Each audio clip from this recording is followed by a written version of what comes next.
Let's take you back to the Joburg Theatre in Braamfontein, where the 21st Nelson Mandela annual lecture is being held. SABC News reporter Khayelihle Khumalo joins us live from there. Kaya, good afternoon. Earlier on, we did speak to you, and you were speaking to the chairman of the foundation, Braamfontein. And perhaps at this point, we're edging closer to that lecture taking place just after 4. What's happening on your end as we speak? Well, that's right, Liesl. So quite a very interesting day here at the Joburg Theatre. As you know, that it's a very big day for the Nelson Mandela Foundation as the lecture is about to get underway. So many luminaries, so many speakers are walking in. And in fact, just a short while ago, we saw also the human rights activist and the former South African First Lady, Graça Machel, walking in. And we do know that she once shared quite a very incredible time with the late former President Nelson Mandela. But now let's hear from a co-founder of Malala Fund, and also he happens to be Malala's father. Thank you so much, Zafan, for your time. Quite a very important time for your daughter, for yourself here in South Africa. First of all, how is the process of making sure that eventually you do come to South Africa? Thank you so much. It's a historical moment in Malala's life as an activist for girls' education globally. And it's our first time in South Africa. And thank you to the Nelson Mandela Foundation for making this year Nelson Mandela annual lecture as a moment and as a day for the cause of Afghan women and girls who are going through the worst suffocation and gender apartheid system for the last 2 years in Afghanistan. So we are very excited towards the lecture, and it will be followed by a panel discussion by Graça Machel and other amazing panelists who will be highlighting the oppressions that the Afghan women and girls, 20 million Afghan women and girls are facing for the last 2 years under the Taliban occupation and under the Taliban gender apartheid system.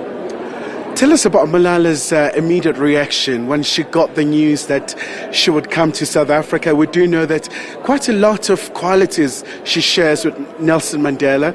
She considers him as the hero of hers, but also, I mean, both of them, they are the laureates. You know, they got the Nobel Peace Prize. They're quite a very prestigious accolade.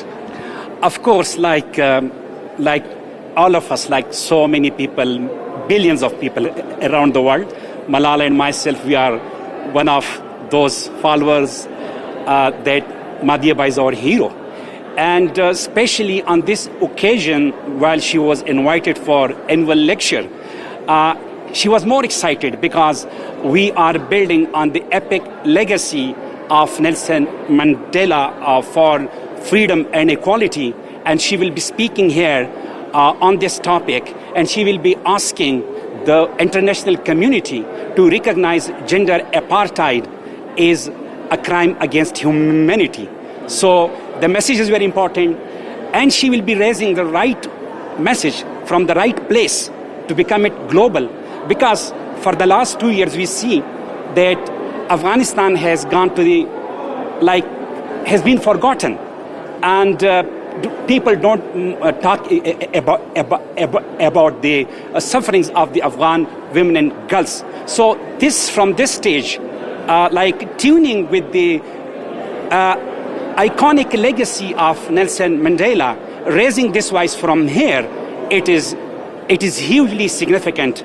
And I hope that one day, as racial apartheid has been declared as a crime against humanity, this will be done about the gender apartheid as well, and the world will make Taliban accountable for their brutality, for their inhuman suppressions against the women and girls of Afghanistan. And I'll say again that we are here to amplify the voices of the Afghan women, girls, and their leaders. They are courageously standing for their basic human rights, and they want to be liberated from the Taliban mad gender apartheid system. And the world must respond, because the way Taliban have established that gender apartheid system, it is a perfect model of gender apartheid system. but it hasn't been responded in that way by the international community. So this is so important. And where does she get this energy? I mean, are you the main inspiration behind her? I mean, she is this globally renowned activist, and she has survived so many adversities. Are you the main behind her? As far me is concerned, you may say like father, like daughter, to that extent. But she has a wide range to get inspired. Like from heroes like Madiba to the girls she sees in the refugee camps, the resilient Afghan girls who are raising their voice, who are on the street in Afghanistan, in Jalalabad, in Kandahar, and in spite of Taliban's oppression, and they are being beaten, they are there to raise their voice. So such girls also inspire her so much to keep on doing it. And then just for fun, before I let you go, quite a very important day. It's 10 years since the passing of Nelson Mandela. A lot of people are reflecting about his values, especially these times, globally, where we need inspiration, where we need more statesmen and stateswomen who are very responsible and really just understanding that there's only one humanity. Yeah, of course. Like right now in the world, we have a lot of conflicts, a lot of things that is going against our basic humanity, a lot of oppression. And Madiba led a life, like he spent 27 years plus in jail. And that was for the cause of equality and freedom. So in every part of, and his physical legacy is here, but his virtual legacy is global. So we can learn from his moment. We can learn from we can get inspired from the liberation moment which he led here with his brave friends and followers. And we can have, like building on that, we can have a world which is full of equality, peace and freedom for everyone. For everyone indeed, Zoufan. Thank you so much indeed, Liesl. So that's the co-founder of Malala Fund and also the board member. But I suppose the most important title is that this is Malala's father. So I can tell you this much, Liesl, in a matter of no time, the lecture is going to start at about 16:12. That's when Malala will take to the podium. So a lot of people really are keenly awaiting for this moment.